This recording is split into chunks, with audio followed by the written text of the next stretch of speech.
Hello बच्चों, हम लोगों को आज डिस्कस करना है चैप्टर 14 ओसिलेशंस। तो आज ये ओसिलेशन का फर्स्ट लेक्चर है, तो बेसिक ही जानेंगे अभी हम। तो स्टार्ट करते हैं। देखिए, हम लोगों ने कई तरह की मोशन डिस्कस की हैं अभी तक। रेक्टिलिनियर मोशन जो स्ट्रेट लाइन मोशन है, तो रेक्टिलिनियर मोशन में क्या था बेटा, कोई भी ऑब्जेक्ट स्ट्रेट लाइन में चलता था। एक हमने डिस्कस की थी सर्कुलर मोशन। सर्कुलर मोशन मतलब कोई ऑब्जेक्ट ऐसे सर्कल में घूमे तो ये ऐसे सर्कुलर मोशन हो गई। इसमें हम स्टार्ट करेंगे पीरियोडिक मोशन से। पीरियोडिक मोशन का मतलब क्या है? ऐसी मोशन जो अपने आप को फिक्स्ड इंटरवल के बाद रिपीट करे। जैसे कोई ऑब्जेक्ट की सर्कल में यहां से घूमना स्टार्ट करता है, लेट अस से दिस इज पी पॉइंट, तो यहां से घूम के एक सर्कल बना दिया, उसके बाद फिर दोबारा से सर्कल बनाएगा, उसके बाद फिर सर्कल बनाएगा। तो ये पीरियोडिक मोशन है, क्योंकि फिक्स्ड इंटरवल के बाद अपने आप को यानी पाथ को फिर से रिपीट कर रहा है। तो ऐसी मोशन कहलाती है बेटा पीरियोडिक मोशन। क्या अगर हम सोचें कि एक पेंडुलम है और पेंडुलम को मैं यहां से छोड़ दूं, यहां से, तो ऐसे जाके ऐसे जाता है और यहां से फिर वापस आता है, तो उसके बाद जब वापस आ जाएगा फिर से जाएगा, तो ये भी पीरियोडिक मोशन है। पेंडुलम की मोशन भी पीरियोडिक मोशन है। समझ आ रहा है बेटा? अर्थ सन के चारों तरफ रिवॉल्व कर रही है, that is also a periodic motion. तो ऑसिलेटरी मोशन क्या है फिर बच्चों? ऑसिलेटरी मोशन क्या है? जैसे पेंडुलम की मोशन है। पेंडुलम की मोशन है कि अपनी मीन पोजीशन के एक बार इधर जाएगा एक बार इधर जाएगा, टू एंड फ्रो। तो to and fro motion about the mean position is oscillatory motion. Pendulum की हो सकती है, मान लीजिए ये सन है और अर्थ इस ऑर्बिट पे रिवॉल्व कर रही है, तो अर्थ जब यहां होगी, एक साल के बाद 365 डेज के बाद फिर वापस आने वाली है, फिर से अपनी मोशन को रिपीट करेगी, एक साल बाद फिर रिपीट करेगी, तो ये क्या है? पीरियोडिक मोशन है। लेकिन बेटा ये ऑसिलेटरी मोशन नहीं है। ऑसिलेटरी मोशन के लिए मीन पोजीशन पे एक बार ऑब्जेक्ट अगर इधर जाता है तो एक बार इधर जाना चाहिए, टू एंड फ्रो मोशन होनी चाहिए अबाउट द मीन पोजीशन, तब हम उसको ऑसिलेटरी मोशन कहेंगे। इसलिए मोशन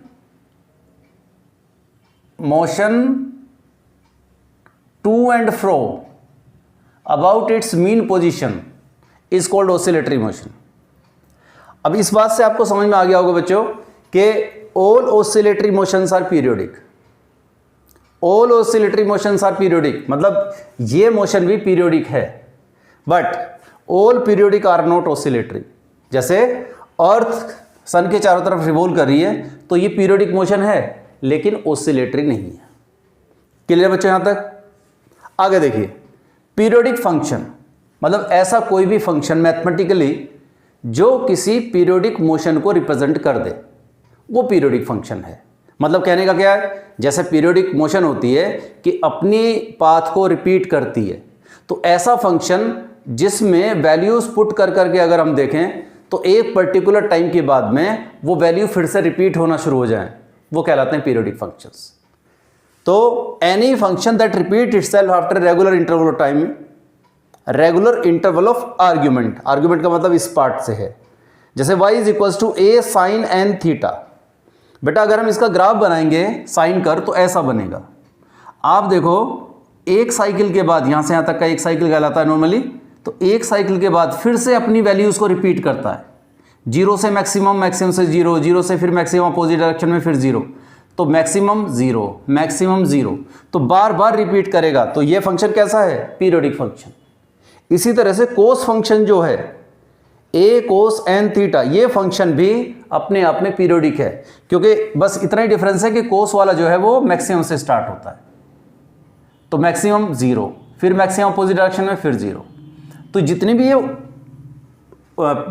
ऑसिलेटरी मोशंस हैं, हम इनको इसी फंक्शन से रिप्रेजेंट करते हैं, और सभी ऑसिलेटरी मोशन कैसी हैं? पीरियोडिक हैं। तो ये फंक्शन जो है बेटा, ये पीरियोडिक फंक्शन कहलाते हैं। क्लियर है? हार्मोनिक फंक्शंस, कोई भी फंक्शन हो बेटा जो पीरियोडिक हो, लेकिन उस पीरियोडिक फंक्शन को अगर हम साइन कोस की फॉर्म में रिप्रेजेंट कर सकें तो हार्मोनिक फंक्शन कहलाता है। ठीक है? तब हार्मोनिक कहलाएगा। लेकिन अगर उसको साइन और कोस की फॉर्म में रिप्रेजेंट ना कर पाए तो, लेकिन है पीरियोडिक, तो फिर वो बेटा हार्मोनिक नहीं है। कोई भी फंक्शन हार्मोनिक तभी हो सकता है जब उसको हम साइन थीटा या कोस थीटा की फॉर्म में रिप्रेजेंट कर सकें, तब वो कहलाएगा harmonic function. All harmonic functions are periodic, all harmonic functions are periodic, but all periodics are not harmonic. सभी पीरियोडिक मोशंस हार्मोनिक नहीं होती हैं। इसको ग्राफ से समझेंगे। देखिए पहले इसको समझ लो, नॉन हार्मोनिक फंक्शन क्या है? Any periodic function which can not be represented by single sine और कोसाइन फंक्शंस, ये नॉन हार्मोनिक फंक्शन है। मतलब नॉन हार्मोनिक फंक्शन को हम साइन थीटा या कोस थीटा की फॉर्म में रिप्रेजेंट नहीं कर सकते, लेकिन वो है पीरियोडिक ही।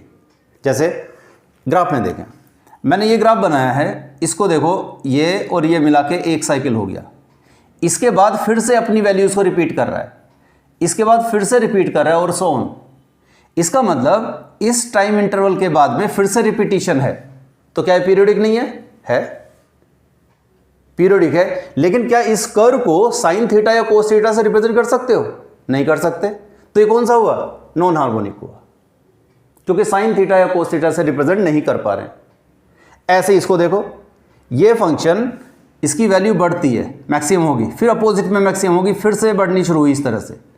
मतलब यहाँ से यहाँ तक आके ये एक साइकिल हो गया एक तरह से, उसके बाद में फिर से रिपीटिशन है, इसके बाद फिर से रिपीटिशन है, इसके बाद फिर से सो ऑन रिपीटिशन है, इस तरह से। तो हम कह सकते हैं कि ये भी कैसा है? पीरियोडिक फंक्शन है बेटा। अब पीरियोडिक है तो क्या जरूरी है कि ऑसिलेटरी होगा, सॉरी हार्मोनिक होगा? नहीं, क्योंकि इसको भी हम साइन थीटा से रिप्रेजेंट नहीं कर सकते या कोस थीटा से रिप्रेजेंट नहीं कर सकते। तो जैसे साइन थीटा और कोस थीटा का ग्राफ ऐसा आता है, नॉर्मली इस तरह का जब ग्राफ होगा वही हार्मोनिक फंक्शन होगा, और अगर इससे हट के है तो वो ग्राफ फिर नॉन हार्मोनिक में कहलाएगा। ये है बेसिक मोशंस बेटा, जो पीरियोडिक और ऑसिलेटरी मोशन को थोड़ा सा क्लासीफाई करती है। एक एनसीईआरटी का क्वेश्चन है जिसमें हमें ये बताना है कि ये पीरियोडिक मोशन है या नहीं है। जैसे sign omega t plus cos omega T, क्या ये पीरियोडिक मोशन है? बताइए, क्या ये पीरियोडिक मोशन है? देखते हैं भाई, sign omega t plus cos omega T, मान लीजिए मैं इसको y से रिप्रेजेंट कर रहा हूं, और बेटा इसको 1/√2 से डिवाइड करके अंदर पूरे में ये √2 से मल्टीप्लाई करो और 1/√2 से डिवाइड कर दो। साइन ओमेगा टी प्लस 1/√2 कोस ओमेगा टी, ये एक स्पेशल काइंड है बेटा फंक्शन की। 1/√2 को हम क्या लिख सकते हैं बेटा? वी कैन राइट दिस कोस 45 या कोस π/4 कह दो साइन ओमेगा टी, प्लस इसको लिख सकते हैं साइन π/4 और this is cos omega t. ये बेटा ये पूरा एक आइडेंटिटी बन गई which is sine omega t plus π/4। तो अब देखो, ये जो है this is a single function, this is a single function which is represented by sine. तो इसका मतलब ये कैसा है? ये पीरियोडिक फंक्शन है। समझ आ रहा बेटा? पीरियोडिक फंक्शन है, और साथ में हम इसको क्या कह सकते हैं? ये कैसा है? हार्मोनिक फंक्शन भी है। क्यों? क्योंकि साइन और कोसाइन की फॉर्म में हम इसको रिप्रेजेंट कर पा रहे हैं। नॉर्मली ये साइन की फॉर्म में रिप्रेजेंट कर पा रहे हैं। क्लियर बच्चों? इसी तरीके से दूसरा, sign omega t plus cos 2 omega t plus sign 4 omega t, ये जो फंक्शन है इसमें 3 अलग अलग आर्ग्यूमेंट हैं, लेकिन सभी आर्ग्यूमेंट साइन और कोस की फॉर्म में हैं। तो ये सारे फंक्शंस अपने आप में क्या हैं? दे ऑल आर पीरियोडिक, सभी अपने आप में पीरियोडिक है, लेकिन सबकी अलग अलग ये जो टाइम पीरियड आएगा अलग अलग आएगा। Omega T, 2 omega T, 4 omega T, से जब टाइम निकालेंगे टाइम पीरियड, वो सबका अलग अलग आने वाला है। लेकिन बेटा ये सारे फंक्शन कैसे हैं? ये पीरियोडिक है। तो ये पूरा फंक्शन ही कैसा हुआ? ये पीरियोडिक फंक्शन हुआ। इसके बाद e⁻ ओमेगा टी और ये log ओमेगा टी, ये फंक्शन बेटा क्योंकि ये साइन कोस की फॉर्म में है ही नहीं, तो हम डायरेक्टली कह सकते हैं ये कैसे हैं? ये पीरियोडिक फंक्शन नहीं है।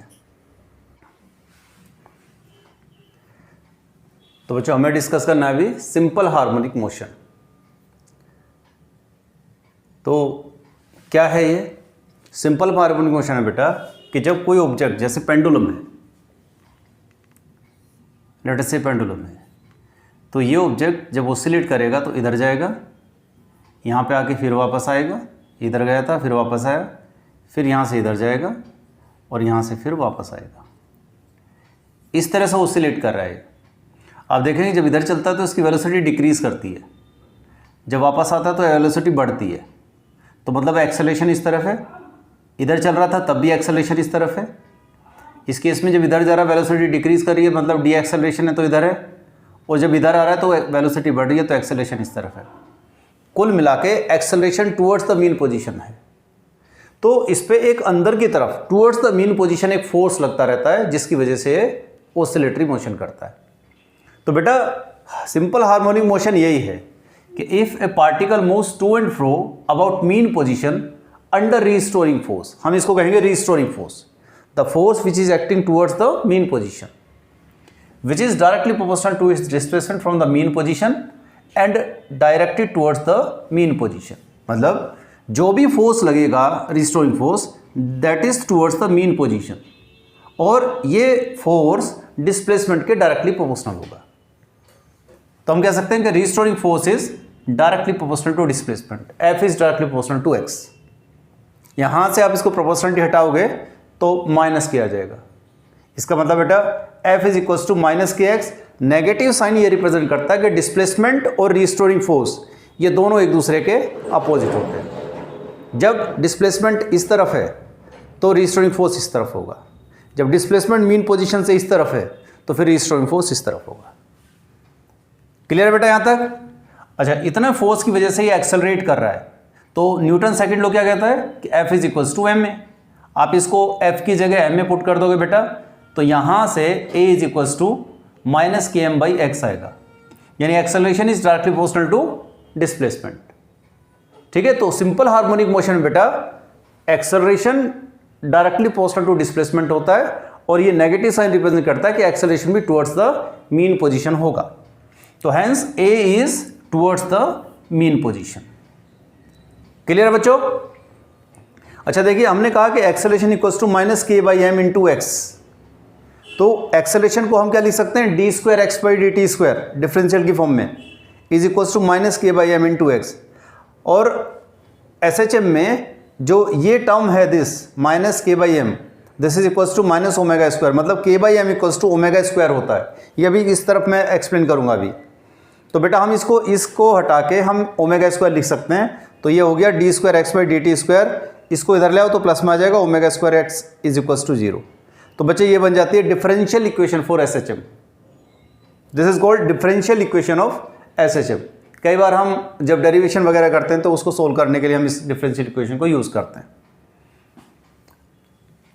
अभी देखिए time period of S H M, कोई भी सिंपल हार्मोनिक मोशन है तो उसमें टाइम पीरियड कैसे फाइंड आउट करेंगे। इक्वेशन क्या है एस एच एम की, x is equals to r sine omega t plus five. ये एक जनरल इक्वेशन है जो हम किसी भी एस एच एम पे लगा सकते हैं। इसी तरह से एक इक्वेशन और होती है x is equals to r cos omega t plus five, उसको भी हम लगा सकते हैं। कहाँ लगाएंगे मैं अभी नेक्स्ट वीडियो में एक्सप्लेन करूंगा। x क्या है यहाँ पर, x है displacement. What displacement? Displacement from the mean position. ये जो r है दिस इज एम्पलीट्यूड, और sign omega t plus five ये जो पूरा है ये कहलाता है फेज। तो ये पूरी इक्वेशन है एस एच एम की। अगर हम इसको टाइम के साथ डिफरेंशिएट कर दें तो ये बन जाएगी velocity, d x by d t equals to r sine omega t plus five. तो बेटा इसको डिफरेंशिएट करो sine omega t plus five को, तो omega cos omega t plus five आएगा। इसको एक बार फिर डिफरेंशिएट कर दो तो एक्सेलरेशन आ जाएगा, दिस इज एक्सेलरेशन। तो एक बार एक्सेलरेशन डिफरेंशिएट करोगे तो cos omega t plus five का differentiation minus sine omega t plus five into omega, इसलिए ओमेगा स्क्वायर आ गया। और यहां से माइनस ओमेगा स्क्वायर आर है, ये r sine omega t plus five. R sine omega t plus five क्या आया था बेटा हमारा, एक्स, तो हमने इसको एक्स रख दिया। तो d square x by d t square equals to omega square x. ये जो है this is acceleration equals to omega square into x. समझ आ रहा है बेटा? This is in minus omega square x minus में। अब इसको मैंने तभी तो यहां पे किया था ओमेगा स्क्वायर एक्स, इसको ही मैंने यहां पे यूज किया था। ठीक है? अच्छा, इस इक्वेशन को और इक्वेशन को कंपेयर करोगे तो आप पाओगे ओमेगा स्क्वायर और के बाई एम इक्वल होते हैं। तो omega square equals to k by m, तो omega equals to under root k by m, omega होता है 2π/t। तो बेटा अब यहाँ इसको मैनिपुलेट करो, रेसिप्रोकल कर दो, t equals to 2π under root m/k होता है। m कहलाता है इनर्शिया फैक्टर और k कहलाता है बेटा स्प्रिंग फैक्टर। तो टाइम पीरियड इक्वल्स टू होता है 2π under root inertia factor and divided by spring factor. कई बार हम आगे जाके डेरिवेशंस करेंगे जहाँ पे इनर्शिया फैक्टर सिर्फ m नहीं है, कुछ और भी हो सकता है, या स्प्रिंग फैक्टर कुछ और हो सकता है, तो वहाँ पे हम इस जनरल फॉर्मूले में रख के टाइम पीरियड फाइंड आउट कर सकते हैं। तो बच्चे अब हम लोग कनेक्ट करेंगे सिंपल हार्मोनिक मोशन को यूनिफॉर्म सर्कुलर मोशन के साथ। देखिए एसएचएम में समझने का एक ये कॉन्सेप्ट है, इससे समझ में आ जाता तो आपको इक्वेशन बनानी या क्वेश्चन सोल्व करना आ जाएगा आराम से। तो बेटा इसको समझना बहुत ज़रूरी है। देखिए मान लीजिए कोई पार्टिकल है बेटा यूनिफॉर्म सर्कुलर मोशन में घूम रहा है ऐसे सर्कल में, और उसकी कुछ एंगुलर वेलोसिटी है, मतलब ओमेगा एंगुलर वेलोसिटी, वो ऐसे घूम रहा है इस डायरेक्शन में। हमने स्टार्ट किया है उसको ए से, मतलब ए हमने रेफरेंस पॉइंट मान लिया, तो यहाँ से घूमना शुरू करता है और ऐसे घूमता हुआ पूरा सर्कल ऐसे कंप्लीट करता है। सपोज करो वो पूरा सर्कल कंप्लीट करता है टी टाइम में, तो हम कहेंगे टी टाइम जो है उसका टाइम पीरियड है, कैपिटल टी की बात कर रहे हैं हम। तो बेटा यहाँ से यहाँ तक आने के लिए कितना टाइम लगा, कैपिटल टी। तो शुरुआत में टाइम है 0, जब यहाँ तक आ जाएगा तो टाइम कितना होगा t/4, यहाँ तक आएगा तो टाइम कितना होगा t/2, क्योंकि आधा ही सर्कल लगाया है। यहाँ से घूम के जब यहाँ आ चुका होगा तो टाइम हो गया 3t/4, और जब घूम के यहाँ पे आ गया तो टाइम हो गया होगा बेटा कैपिटल टी। एंगल की अगर बात करें तो स्टार्टिंग में उसने जो एंगल बनाया है यहाँ सेंटर पे 0 है, ऐसे हुआ 45, ऐसे बढ़ा 90, तो यहाँ पर एंगल बना π/2। ये घूम के यहाँ तक आ गया तो एंगल बना पाई, ये घूम के इधर तक चला गया तो एंगल हो गया 3π/2, और यहाँ से घूम के जब यहाँ आया तो पूरा एंगल हो गया 2π। इस तरह से क्लियर बच्चों यहाँ तक। तो पार्टिकल ऐसे सर्कल में घूम रहा है और इसका टाइम पीरियड है कैपिटल टी।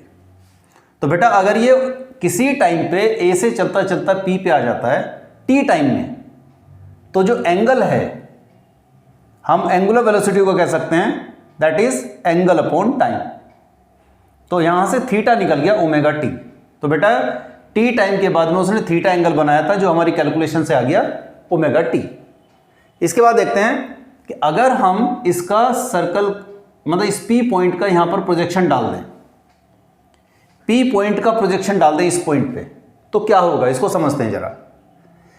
बच्चों एक चीज देखो, आप अगर ये पी पॉइंट यहां पर होता तो इसका जो प्रोजेक्शन है वो यहां होता सेंटर पे। जब ये पार्टिकल चलता हुआ यहां आगे आया तो प्रोजेक्शन यहां हो जाएगा, जब इस पॉइंट पे पहुंचा तो प्रोजेक्शन एम यहां पे आ गया, पार्टिकल यहां होगा तो प्रोजेक्शन यहां होगा, जब ये पार्टिकल यहां पहुंच जाएगा तो प्रोजेक्शन भी इसी पॉइंट पे होगा।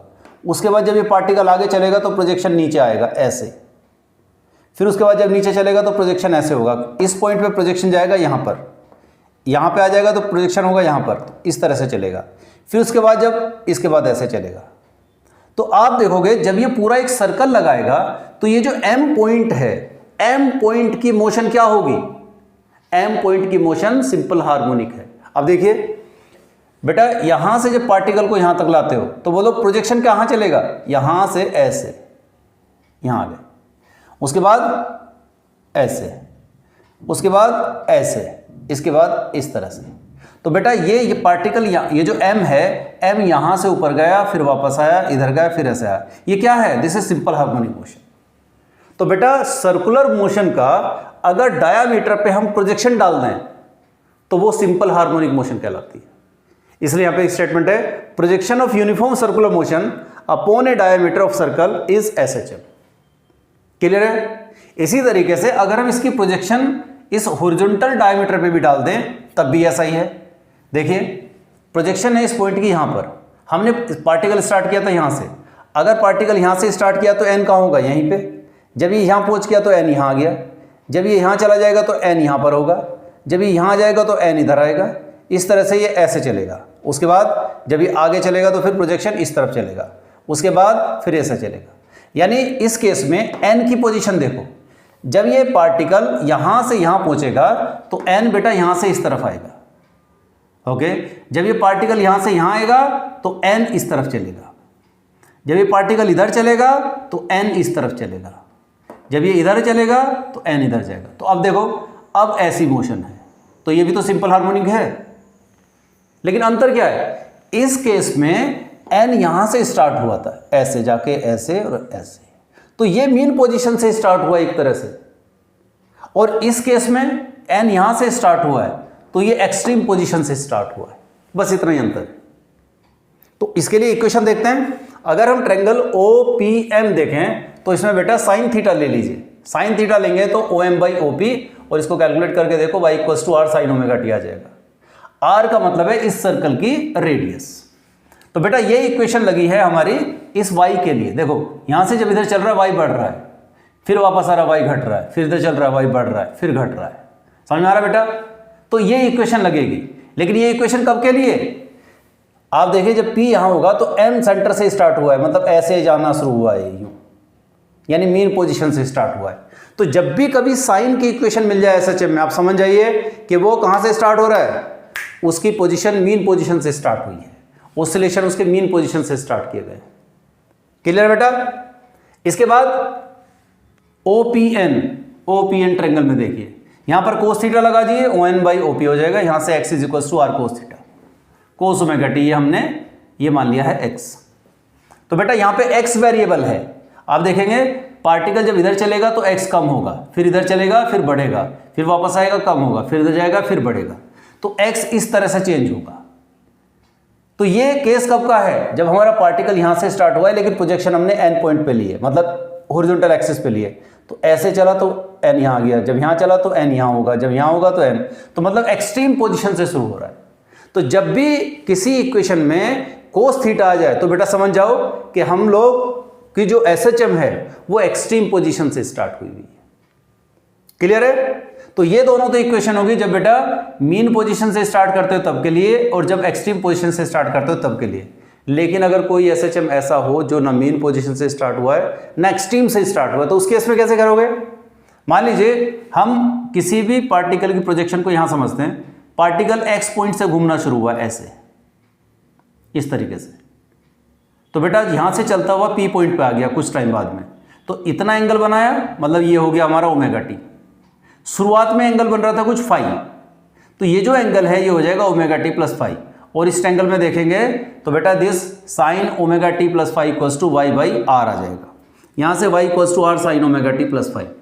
तो मतलब जहां रेफरेंस पॉइंट है अगर उससे आगे से स्टार्ट होती है मोशन तो ωt + फाई लगेगा, और इसी तरीके से अगर रेफरेंस पॉइंट से पीछे से स्टार्ट करते हो मोशन, तो उस केस में जब ये आगे चलेगा, सपोज करो यहां से यहां पर आ गया t टाइम में, तो फिर यहां से यहां तक का एंगल है ωt, तो ये एंगल कितना हुआ?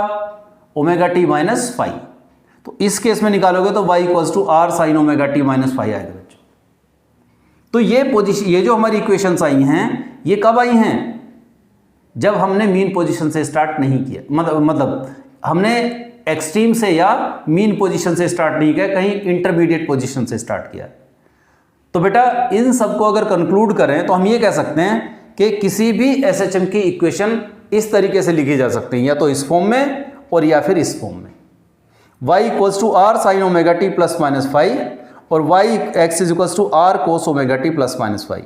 साइन की फॉर्म में तब आती है जब हम ये मान के चलते हैं man SHM starts from mean position, मतलब मीन पोजीशन के कंसर्न में हो, और ये तब cos थीटा तब यूज करते हैं जब एक्सट्रीम पोजीशन से हमने पोजीशन ली गई है, डिस्प्लेसमेंट एक्सट्रीम पोजीशन से लिया गया है।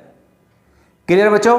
तो ये दोनों इक्वेशन याद रखें, क्योंकि जब कोई भी क्वेश्चन आएगा तो उसमें यही इक्वेशंस लगने वाली हैं SHM के लिए।